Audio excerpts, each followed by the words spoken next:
and welcome, and today we're not going to be bashing on the Vigilant Christian. Sorry. Instead, we're going to bash on someone completely different. Well, okay, I can't say completely different. He's also part of the whole Christian truther network that seeks to expose truths that aren't actually truths, and they're not actually exposing anyone.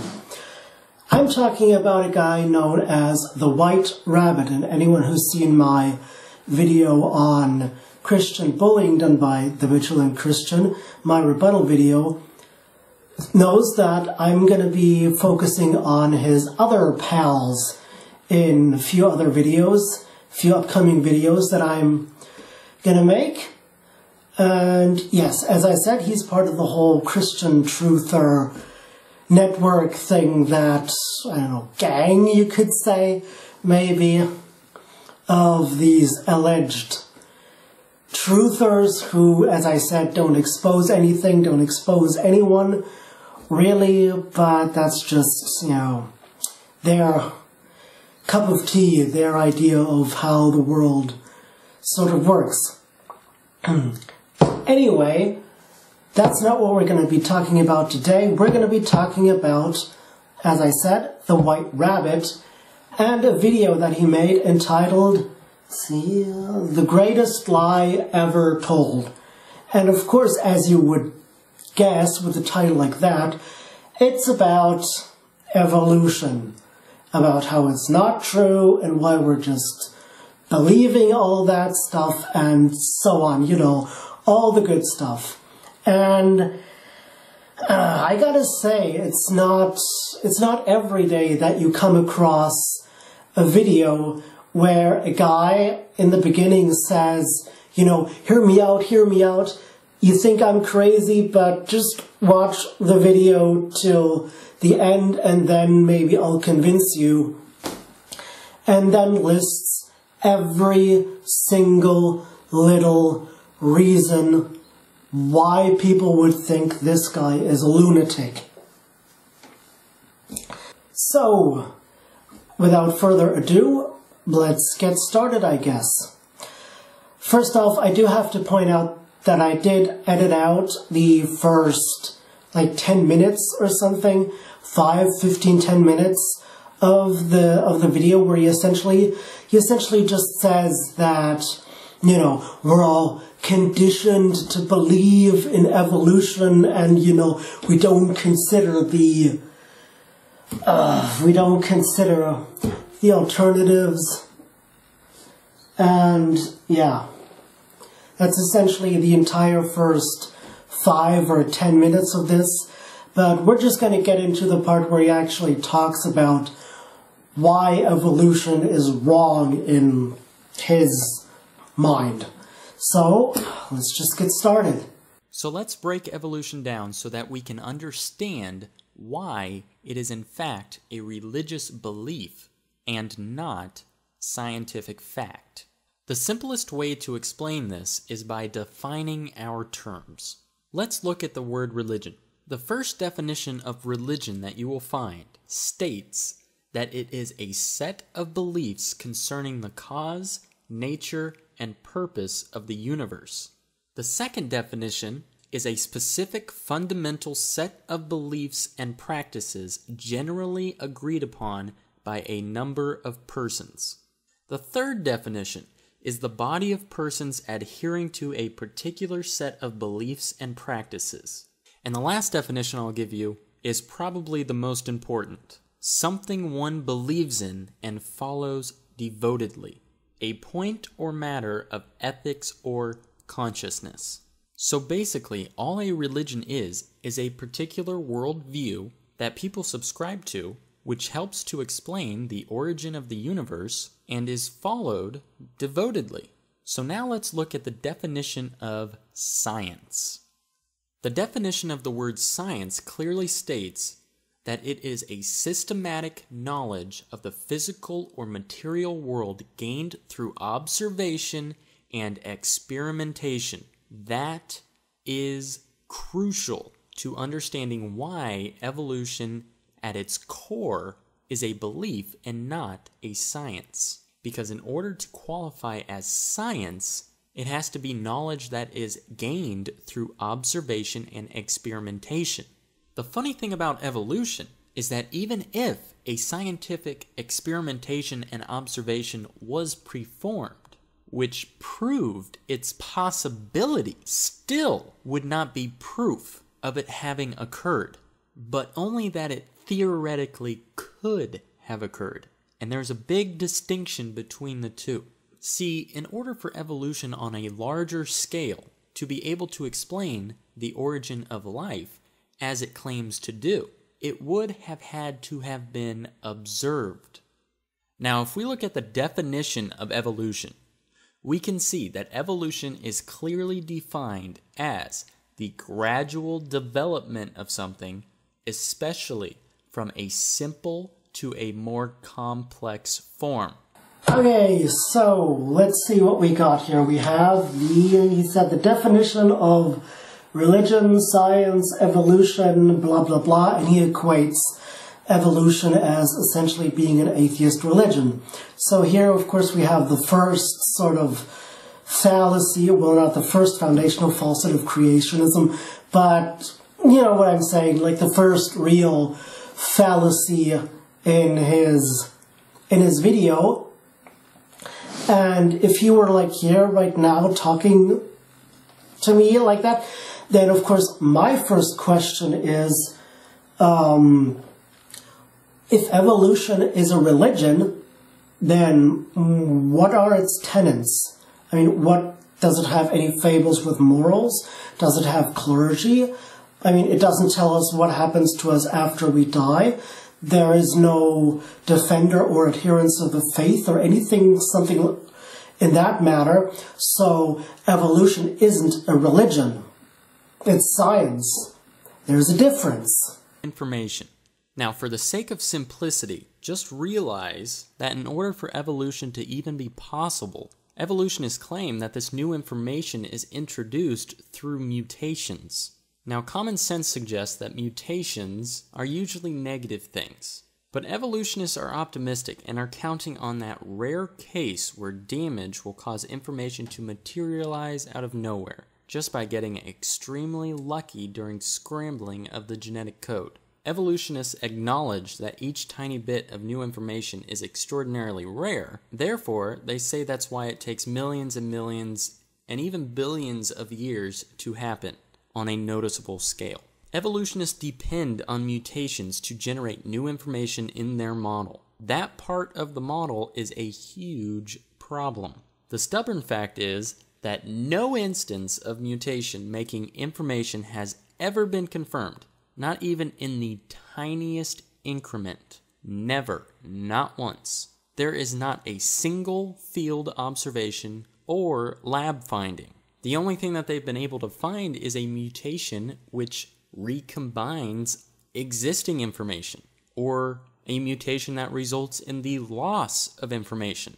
But they have never found a mutation that resulted in new information being created. Never, ever, not once, not one time has that ever been proven to even be possible. Folks, adding brand new information to the genome essentially is evolution. So if there is no evidence that it has ever happened, there is no evidence for evolution at all. Furthermore, if there is no evidence at all that it is even possible, and no one has ever observed it happening, there is no way to calculate an average time frame for it to occur. You can't develop a mathematical equation to express the time needed for this beneficial mutation that would result in the creation of new information to occur. Meaning, there's no way to know how long it would take, even if it was theoretically possible. So this whole idea of it taking millions or billions of years is literally pulled out of thin air.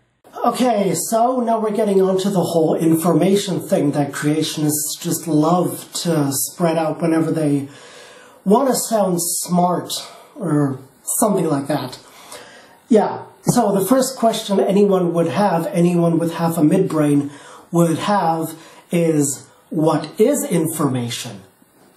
I mean, that's pretty much the first hurdle that you can throw to a creationist by essentially just asking, what is information? How do you measure it? How can you tell if it's this or that or, whatever?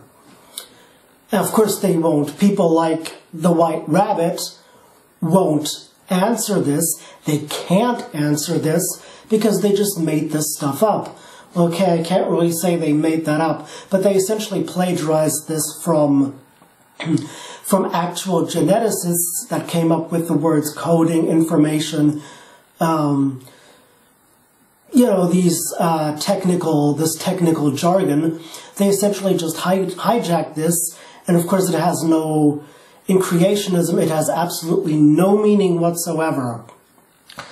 Also, we have observed species, new species coming into being with, let's say, organisms like fish or flies or, rats, animals that have a really high reproductive rate. You can actually see new species being formed. It just depends on the reproductive rate. I mean, if you want to see something like that happen with elephants, that's fine. I mean, how long can you wait? How much time do you have? Now, at this point, many of you are probably asking yourselves, what about the fossil record? To you, I say, what fossil record? There is no such thing as a fossil record. All there is a bunch of bones and fossils in the dirt. In reality, all of these bones and fossils actually help to disprove evolution. And substantially, I might add. Darwin predicted the fossil record would present a smooth and gradual transition from one kind of organism to another, but instead we find sudden appearances of fully developed organisms. Not only are they not finding these quote-unquote missing links, they're actually finding new chains altogether. Okay, so the next thing he talks about is the whole sedimentary layer thing and how geologists and paleontologists, etc., just essentially make this shit up as they go along. But then, of course, my question would be, what about Tiktaalik? I mean, Deschler and Shubin, they knew exactly where on the planet and in what layer they needed to look for to find this specific transitional form that they wanted to find. And if, like the White Rabbit claims, archaeologists and paleontologists and geologists make this shit up as they go along, how did we even find that? It wouldn't be possible if we didn't know in what stratum which fossils we find. Let's see. Also, again, it's the whole question, why do we only find certain forms of life, of extinct paleofauna in certain parts of the world? For example, in Europe, what you usually get also around here is a large collection of primarily sea life. That's the stuff that you find here most often. And of course, the reason for this is that during the Jurassic, this entire area, what is essentially now Europe, northern Germany, that part of the world, used to look like the Caribbean. It was essentially a shallow ocean, and that's why you get this whole bunch of sea life in this area. But if you go to other places, you find something entirely different, which again shouldn't be if scientists just make this shit up as they go along, and the ages of the sedimentary layers, as the White Rabbit also claims, are just, they essentially, as he says, they essentially just make this shit up as they go along. That's basically his entire argument, his entire line of reasoning. Even more damaging to the evolution theory than that, though, is a little thing called carbon-14. Now, radioactive carbon is like an hourglass that is inside all living things. But once an organism dies, the sand in the hourglass begins to run out. This is called radioactive decay. Nothing on Earth can stop it. And we know that carbon-14 has a short half-life. In layman's terms, we know that it is impossible for any trace of carbon-14 to last more than 100,000 years after something dies. So since evolutionists think fossils are millions of years old, they predicted that fossils cannot contain any trace of carbon-14. However, in recent years, the accelerator mass spectrometer has made it possible to measure trace amounts of carbon-14. Of course, many fossils are completely mineralized with no traces of the original carbon, let alone radioactive carbon. Nevertheless, there is a great deal of unmineralized fossil material being found, including such material as crude oil, coal, diamonds, and even dinosaur bone marrow. So what do we find when these things are tested? If you haven't already guessed, carbon-14 is present in all of these things, even diamonds. So now we get to one of the staples of creationist arguments, this carbon-14 dating. It's unreliable because, I don't know, Jesus said so. But the thing is, carbon-14 isn't actually primarily used to date fossils. You see, the thing is, in order to do carbon-14 dating, you need something with carbon. The way I understand it, or that's the way I understand it, is that you do need something with carbon to do carbon dating. It's kind of a requirement. And seeing how most fossils are just minerals with no carbon, kind of hard to do carbon dating on something like that. Let's see, what else? Yeah, and that's usually also the dating method that creationists, leap on whenever they want to trot out that argument. Of course, there are a lot of other dating methods available to date fossils, or the age of the Earth, or the age of the universe, whatever you want to date. So, yeah, so the White Rabbit is, of course, just parroting stuff that he heard from Kent Hovind, Ken Ham, etc., etc. So there's nothing really new about that. And as I said in the opening, he's trying to convince us, he's trying to tell us that evolution is wrong, but he uses the same old tired arguments that we've heard, ever since the creationism movement began, essentially. Furthermore, they will try and tell you that dinosaurs went extinct long before man. Well, that concept in and of itself is completely flawed if you know anything about history. You can look up ancient cultures from all over the world that all depict and write about dinosaurs living side by side with man. These reports are everywhere. Most notably to some are the Inca stones. But let me take it one step further. There are still reports to this day of people seeing dinosaurs. I'm sure you have all heard of a little thing called the Loch Ness Monster. Now folks, the Loch Ness Monster is not the only one. In fact, there are reports of similar creatures from thousands and thousands and thousands of different people witnessing these creatures in various different lakes all over the world. Now, it is believed by some that these creatures could be a plesiosaurus or something of the like, i.e., a dinosaur. And there are similar reports of people seeing different kinds of dinosaurs all over the world as well. There are even reports of pterodactyls supposedly digging up the graves of people in India from recent years.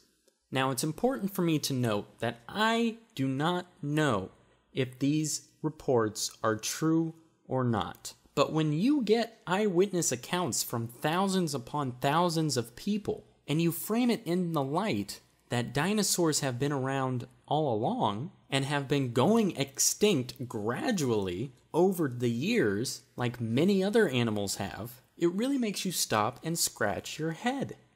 Yay! Now we come to the part about dinosaurs. Yeah, so essentially what he trots out is this whole, what we saw here was this whole dinosaurs on caves and all that. And there's a wonderful video on that by Aaron Ra where he does at a, I don't know, university or somewhere, excuse me, where he does a presentation on this, and he essentially shows real cave art from Altamira in Spain, I believe it was, where he shows like lions and bisons and horses and leopards and whatever they put on their, all the stuff they put on their cave paintings, and then he contrasts this with like a fifth grader's or a 5-year-old's drawing of a dinosaur. And that's essentially one of the big problems whenever creationists point out these dinoglyph things, that they always look like some kind of kid just etched this into the cave rock. And if you compare this to actual cave paintings, they're nowhere near as detailed as the actual thing that you find in Lascaux or Altamira, etc. Okay, yeah, and he also talks about the whole eyewitness testimonies. People have seen dinosaurs, you know, everywhere. The Loch Ness Monster, Michele Mbembe, you know, all that stuff. But eyewitness testimony isn't all that good. Actually, it's kind of shitty if you want to figure out what actually happened. Because, well, eyewitness testimony is largely based on memory. And memory does sort of tend to get clouded after a while. I mean, sure, after 3 days, the whole thing in your might still somewhat be freshly in your mind. But, again, did you really see it? If you really have no evidence to back you up, then you can't actually tell that you actually saw this dinosaur, plesiosaur, etc. Oh, yeah, and the other thing that he mentions is, yeah, plesiosaurs are apparently dinosaurs now. Yeah. Yeah, again, no idea what a dinosaur actually is, apart from the stuff he sees in Jurassic Park and the Flintstones. That's essentially the white rabbits, as well as like all creationists' understanding of ancient paleofauna. Then, of course, he talks about the Ica stones, which maybe I just didn't hear that right, but I thought he said Inca stones. N-C-A, I-N-C-A instead of I-C-A. Now, those stones have been sufficiently debunked, largely because some of the fraudsters involved in this actually kind of came out and confessed that they just made this shit up. What essentially happened was a dentist in Peru essentially just wanted to make some money off of gullible tourists, so he got himself a bunch of buddies, and they essentially just crafted these stones, which of course in no way look like real dinosaurs. For example, there's like a Tyrannosaurus with like 5 fingers. There are dinosaurs with like shells on their back that never had shells, never had anything of the sorts. Of course, you have depictions of, again, things like Tyrannosaurus, Allosaurus with curved, you know, tails, like they rest on their tails like kangaroos or something, which of course would never be possible because if you look at a dinosaur skeleton, the tail bones, they're all fused together, so it's not like they could just bend this like essentially like this. It's not possible. It would essentially break. So yeah, that's one of the main reasons why the ecostones have been debunked as, you know, not depicting actual living paleofauna. Apart from the fact that, as I said, a few of the hucksters did essentially say that, yeah, we just made them in our spare time. Now, the last thing that I want to bring up while we are still on the topic of fossils is that fossilization does not necessarily take millions of years, despite what you may have been told. In fact, in the laboratory, under perfect conditions, fossilization can occur in as little as a week. So no, it does not necessarily take millions of years for things to fossilize. Okay, so now we have the whole rapid fossilization thing. Fossilization takes 2 days instead of 2 million years. Apparently. Well, first off, we know this isn't true because he shows... excuse me. The White Rabbit essentially decides to show us slides from Kent Hovind's seminars. And if you don't know who Kent Hovind is, he is a creationist. He's like one of the professionals.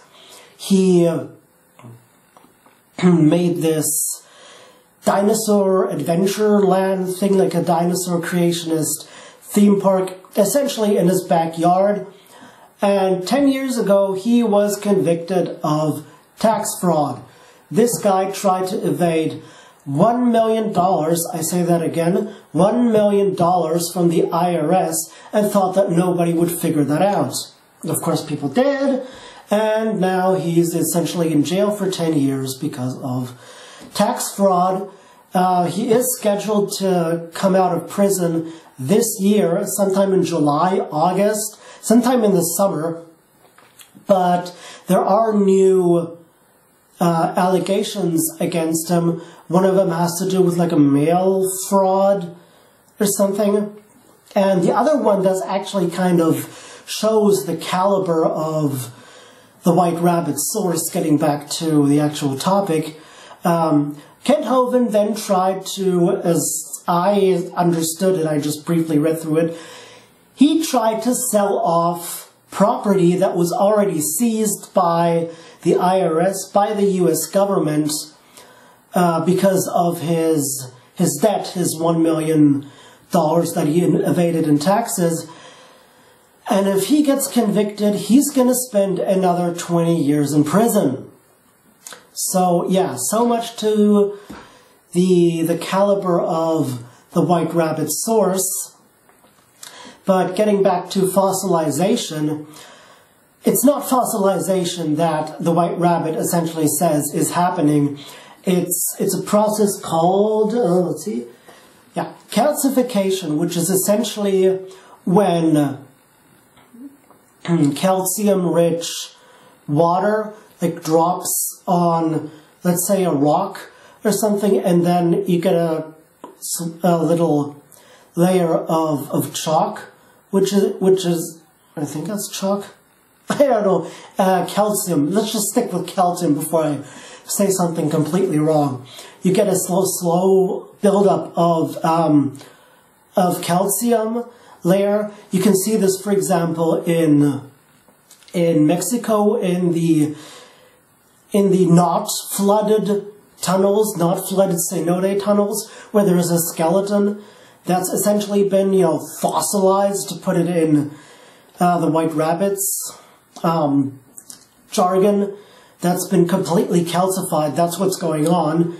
It's actually quite interesting to see. But yeah, when essentially people like he did here, the White Rabbit talks about rapid fossilization.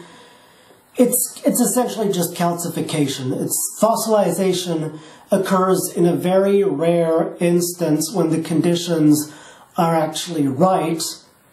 And yeah, you can look that stuff up on the internet, but that's just something that I wanted to mention because creationists bring this up all the time when trying to say that dinosaurs aren't millions of years old.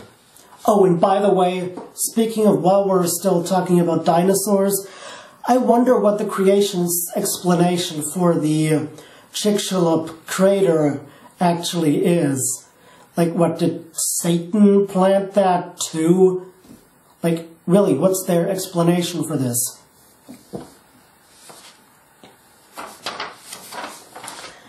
Yeah, and while we're still talking about dinosaurs, last part, of course, he's talking about the whole red dino blood cells found in T-Rex.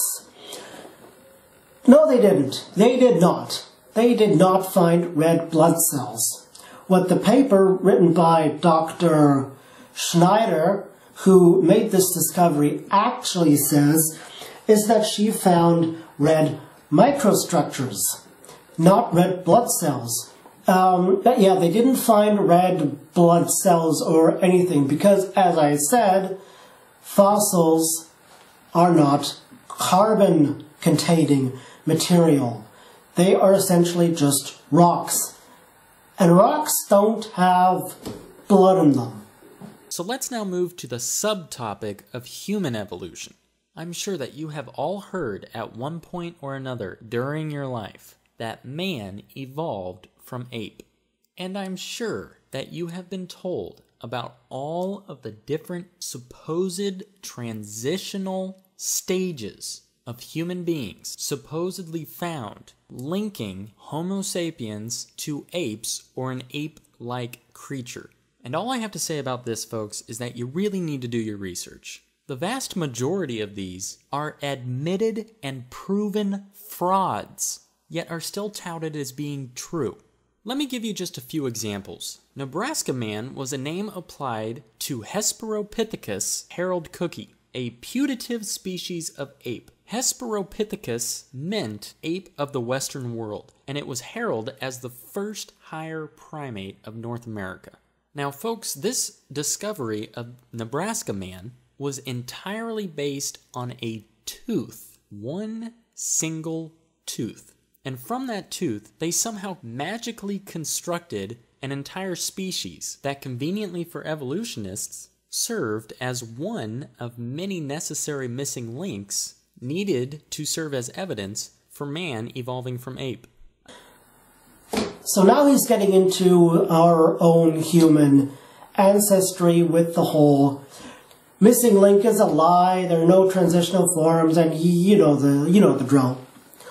Yeah, he's essentially just talked about Nebraska Man, but I think I'll just show you a little skit from Creationist Junk Debunked #1 by Potholer54, who explains this rather adequately. So, enjoy.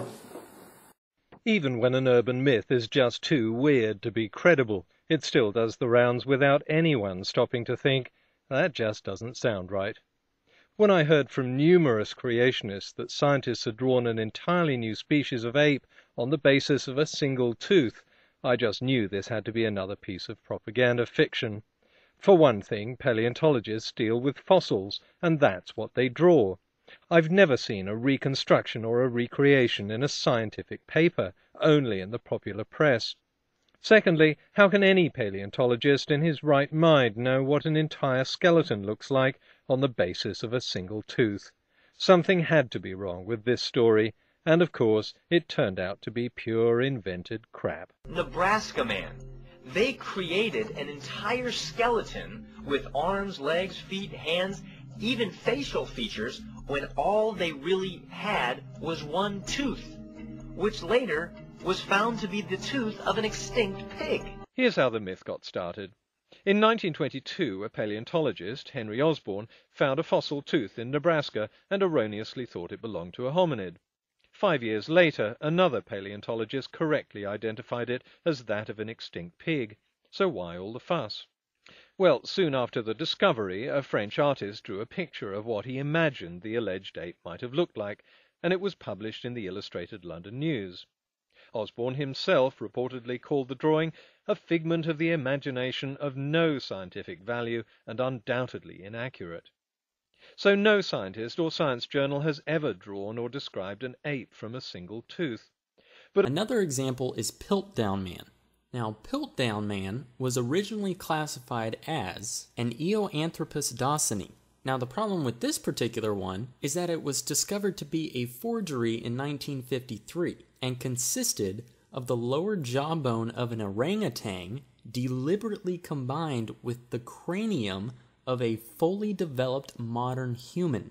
Okay, Piltdown Man. Now, Piltdown Man is in fact the only known actual fraud, at least within the human evolution thing. There's also Archaeoraptor, which is pretty much the same thing, where they stuck together several parts of a bird and part of a reptile to create like something like an Archaeopteryx.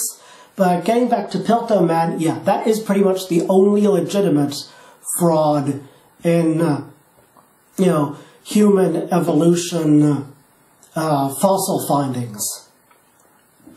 And what he essentially says about the whole composition and all that, that's true. Okay, yeah, that is true. Yes, someone did actually switch a human head, or combine a human head with an orangutan jawbone. That's true. But the thing is, we don't know who did it. We have no idea who did it. Now, there are a few suspects for this.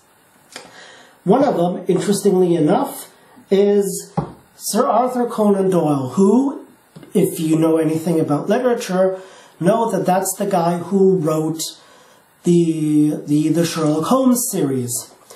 And the interesting thing about that is that Sir Arthur Conan Doyle, he believed in magic. All of it. Angels, pixies, fairies, dragons, hobbits, whatever you want to trot out here. He essentially believed in all of that stuff, and he hated the British Museum of Natural History because they implied methodological naturalism, and that kind of came into conflict with his liking of magic. That's kind of an interesting little trivia for you there. Another guy who was highly suspicious was a guy who actually did write about how you can falsify fossils and how you can age them and all that stuff. And a third guy who's also accused is none other than Doyle's neighbor, who was a lawyer, which of course lends a lot of credibility to, or not less, but very little credibility, very little credibility to his, credibility. And yeah, it might have been, all three of them working together. As said, we'll never know who actually perpetuated that. Or maybe also, like Aaron Ross said in Foundational Falsehoods of Creationism, maybe that was just a joke. Maybe someone just wanted to make a really, really stupid joke about the whole thing, and it just didn't work. But now we're getting into something more serious with this. Yes, it's true that things like Archaeoraptor and Piltdown Man are frauds. Yes, we know that. But the reason why we know they're frauds is because of the scientific method. The reason, or the exposure of things like Piltdown Man are the reason why science actually works, because it actually ensures that claims are checked for accuracy, whereas creationism just doesn't. There's no way to fact check any of their claims, because again, like when you talk about information, there's no way to define information. They won't tell you, so there's no way to disprove anything. And that's one of the things that I guess pisses off a lot of people when talking about creationists, is that when they take something that shows why science works and why it's good, and then try to spin it around and say, oh, scientists got something wrong here, or there's a fraud there. That's why the entire field of evolutionary biology, the entire field of quantum physics, the entire field of whatever, is completely null and void. I guess that's what pisses a lot of people off, myself included, when talking about or debating people like the Vigilant Christian, people like the White Rabbit, people like, Puritan pictures, people like that. And, yeah, it's just fucking annoying. Statistically speaking, these genetic mutations that result in the creation of new information are extraordinarily rare, meaning that in order for one species to transcend to the next level, as the theory of evolution dictates, they would have to cycle through hundreds, probably more like thousands upon thousands, of generations in order for this genetic fluke to occur. My point is this. Either these man-like apes should have been around for thousands and thousands of years, or at the given point in time when they did exist, there would have had to have been a huge population of them. In either case, the quote-unquote fossil record should be riddled with these bones. These archaeologists shouldn't be resorting to creating hoaxes in order to gain notoriety and fame for finding the missing link. They should literally be tripping over these things. Okay, so now he says that there is essentially no evidence for the missing links. First of all, there are no more missing links. Missing links, as the term implies, means they're still missing. We found them. We found pretty much every transitional form in our ancestry that we ever needed or hoped for, pretty much. And that's one of the things that paleontologists are now actually having a real problem with when they find a new, let's say, like a completely new, I'll just use the creationist word here, just bear with me, new kind of human fossil, because they don't know if it's a completely new species, or for example Homo erectus, who was hugely diverse in facial expressions, whole appearance and all that, whether they're just mildly modified varieties of one species. And yeah, he essentially, as you've heard, he talks about Lucy, of course, that it had no feet, and that we just put human feet under it to create the impression that it's a missing link.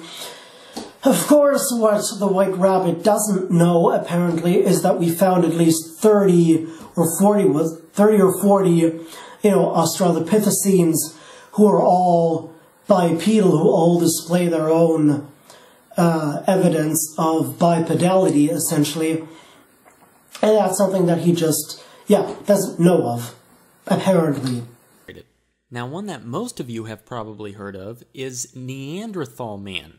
Neanderthals are generally classified by biologists as the species Homo neanderthalensis. The problem is it has been proven that the Neanderthal cannot possibly be a missing link between man and ape. I highly encourage you to do more research on the Neanderthal Man. Unfortunately, there is far too much to get into in this video. But to give you a very short explanation, Neanderthals are actually thought to be superior humans with thicker bones and stronger muscles who actually lived to be very old. They also appear to have a 13% larger brain than modern man. Folks, any way you slice it, Neanderthals are not an intermediate step in the road to create modern man, but can actually be considered one step above modern man. They were smarter, stronger, faster, and bigger than we are today. What? What? What? Can we just repeat that? Can we just repeat what he said? Neanderthals are not an intermediate step in the road to create modern man. I thought that that he would know at least this much. I mean, if you don't know that Neanderthals actually coexisted with Homo sapiens or Cro-Magnon man, who is essentially just the first Homo sapiens in Europe. I mean, come on. What do you even say to that? I mean, that's something that you would think everyone knows. But apparently not everyone knows this. Moving on. In fact, while we're at it, let me just quickly rattle off a few other fundamental scientific principles that evolution violates in one way or another. We've already talked about entropy, but it also violates biogenesis, Mendel's law of genetics, spontaneous generation, law of information systems, specified complexity, irreducible complexity, statistical mathematics, natural law, beneficial mutation, genetic complexity, and information theory.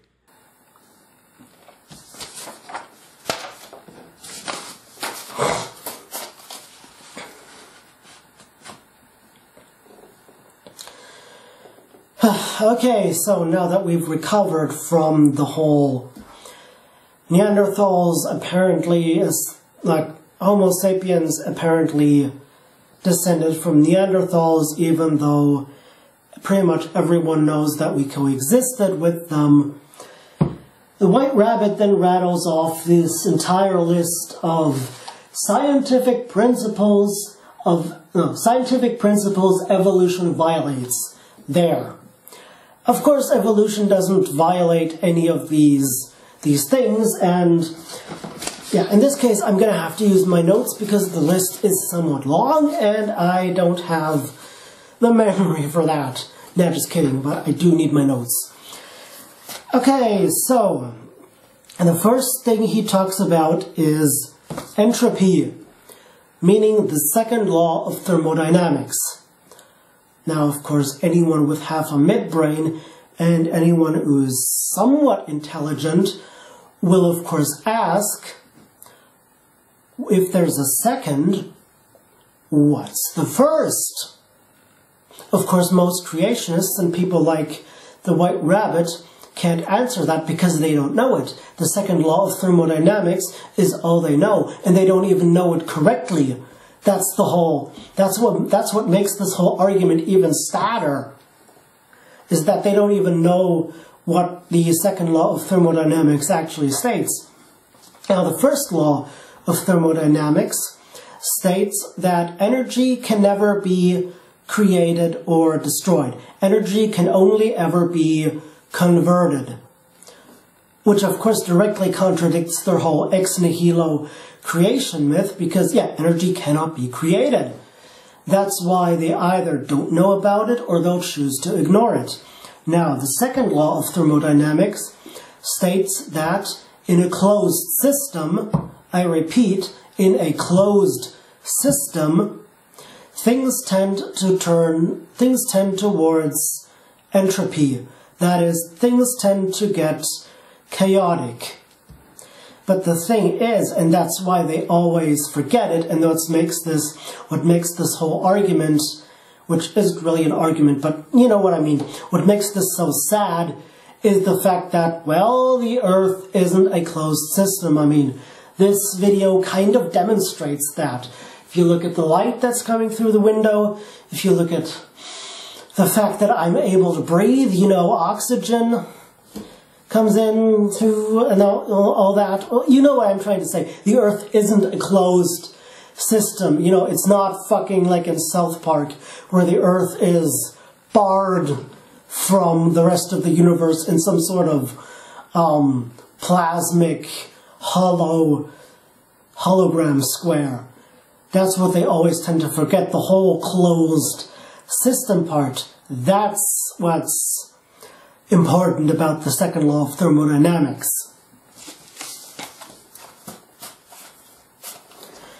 Let's see what we have here. Biogenesis. That would be, in English, the origin of life. Except evolution doesn't deal with the origin of life. That's essentially the field known as abiogenesis. That one deals with the origins of life. Of course, most creationists, like the White Rabbit, as he so frequently demonstrates, of course, probably don't even know that this field of study even exists. And, of course, evolution on every level essentially needs DNA. Needs DNA in order to even function. So, yeah, it can't operate where no DNA yet exists. Therefore, evolution cannot explain the origins of life. It's not because, God or Jesus. It's because DNA. It can't operate where no genomes exist. That's just nature. That's just how it works. Now, the other thing he puts in there, and it's like a big, what the fuck is he talking about, is, of course, Mendelian genetics. Which, of course, simple refuting fact, it actually confirms evolution. The only thing that you could maybe specify is that Darwin's principle of natural selection, or Darwin's synthesis of natural selection, was essentially replaced by Mendelian genetics. But the principle is still the same. It's still about mutations. It's still about advantages and all the stuff that evolution takes into account. So no, evolution doesn't violate Mendelian genetics in any way. It just confirms them. Now we have the next one is another interesting another interesting thing that creationists always like to trot out. Spontaneous generation, put forth by Aristotle some 2,500 years ago, and for some reason, for people like the Vigilant Christian, like the White Rabbit, for, P.P. Simmons, to name another one, apparently that's an argument that still holds water. Apparently they've never looked into the science of the 1700s and 1800s. People like Pasteur and Spallanzani that essentially disproved the whole spontaneous generation of maggots thing, that disproved that diseases are caused by demons and not, let's say, germs, perhaps. So, yeah, spontaneous evolution doesn't violate spontaneous generation in any way. It actually, because spontaneous generation has been disproved. Yeah, now we come to the whole complexity thing. Irreducible complexity. What hasn't been said about this thing that I can't already say? It's been debunked by pretty much everyone. It's been disproved by pretty much everyone. It's even been disproved and debunked and shut out in court. That was the 2005 Dover trial, where a guy called Dr. Behe, who's like the most reasonable kind of creation scientist.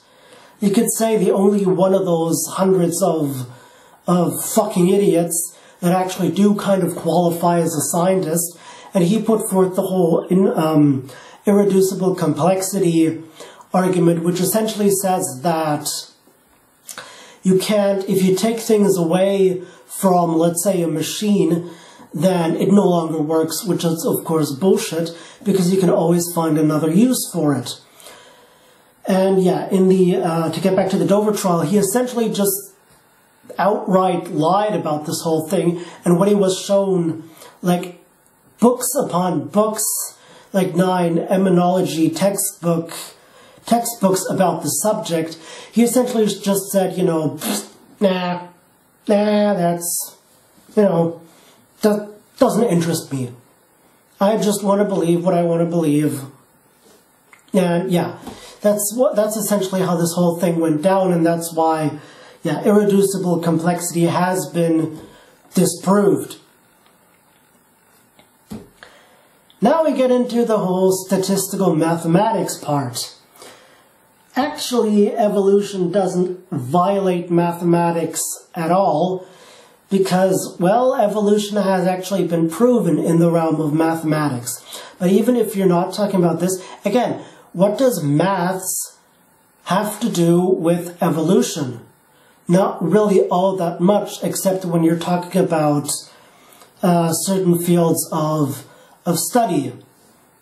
So yeah, that again doesn't violate anything. Then there was this one, then the whole natural law thing. That was the one where I really had to like scratch my head and think, you know, what the fuck is he talking about? I mean, what natural law? Is he talking about forces? Like the strong, the weak, the electromagnetic, and the, what was the other one? The gravitational force. Of course. How could I forget? The gravitational force. Those, I mean, is he just talking about those four forces? Is he talking about, I don't know, what does he mean by natural law? Like, what the hell does that even mean? I mean, evolution is, if you want, it doesn't violate natural law, even if, whatever definition that is. I mean, evolution is nature, so it doesn't violate any natural anything. Then, of course, we have the whole beneficial mutation thing. That's something that creationists love to pounce on, and he at some point actually said that when he talked about information, that mutations are, of course, always harmful. Well, if that's so, then what about the whole, you know, agricultural advancements that we've made? All the plants that we've essentially mutated through genetic hybridization. If beneficial mutations, or if evolution violates beneficial mutations, then we wouldn't have the kind of crops or even animals that we have today. So, yeah, and again, beneficial mutations. Family traits are essentially beneficial mutations. Just to put that out there. So, yeah, evolution does not violate any sort of beneficial mutation. If anything, evolution is driven by beneficial mutations.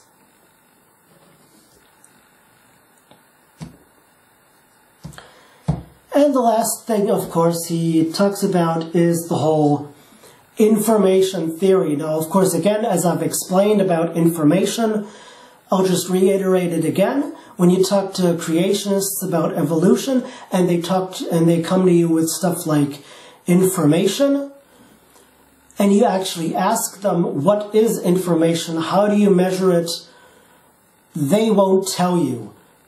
Because they just made that up, because they just plagiarized this from actual geneticist jargon, and they don't know what it means. Yeah, so that's essentially everything that I noticed was wrong with this thing. It's pretty much the entire video, but I decided to pick out a few things specifically. At the end, after he talks about, you know, the scientific principles evolution violates and rapes and, you know, kills and buries in a ditch. Okay, that was dark. He essentially just goes on this whole, again, he's trying to reiterate his point from way before talking about evolution, how, you know, we're all just conditioned by the media, which for some reason is always the US media. For some reason it's never anything like here in Germany, nothing Italian, French, Chinese. For some reason it's always in the US, which kind of makes me feel very safe. No, I'm just kidding. But he essentially says, you know, based on all of his, he essentially asks, you know, how can evolution still be true, you know, based on all the strawman arguments that I just presented you with in the past 30 minutes or so. That's essentially the end of this little video of his. So, as you can see, evolution is not the greatest lie ever told. There's plenty of evidence for this. You just need to go out and look, and that's what most creationists don't even bother with. They don't even bother with looking at the actual evidence, actual peer-reviewed, cited work about mutations, about speciation, about, fossil finds, all that stuff. They don't even bother. They just want to believe what they want to believe. And, well, then you end up like someone like the Vigilant Christian, or Puritan Pictures, or in this case, the White Rabbit, who doesn't know anything about anything, then goes on the internet and then makes a complete ass of himself. So, this was my little debunking video. I hope you liked it. Rate this video thumbs up if you like it. Subscribe if you want.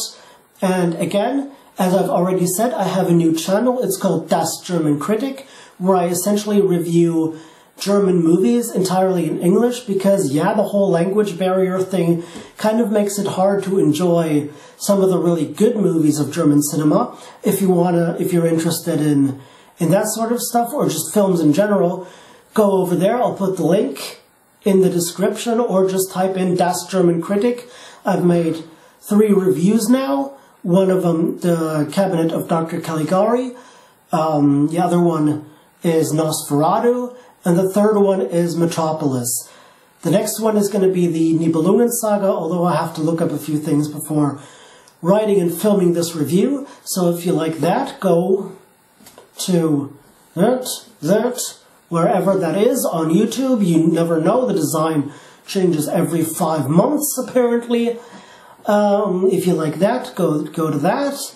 And until then, I'll either be doing something on the Vigilant Christian again, or as I said, I'll look into the material of the whole Christian truther network and see if I can find something interesting to debunk there. Now, of course, I again have to stress, I can't always be up to date. I mean, if you look at, for example, the Vigilant Christian's YouTube channel, he puts out like 2 or 3 videos every other day, or every 3 to 4 days. And, you know, I have other things to do. I'm writing on something different at the moment. I don't have time to do every single video of his, so I'll just pick out videos that I find are worth debunking or mentioning.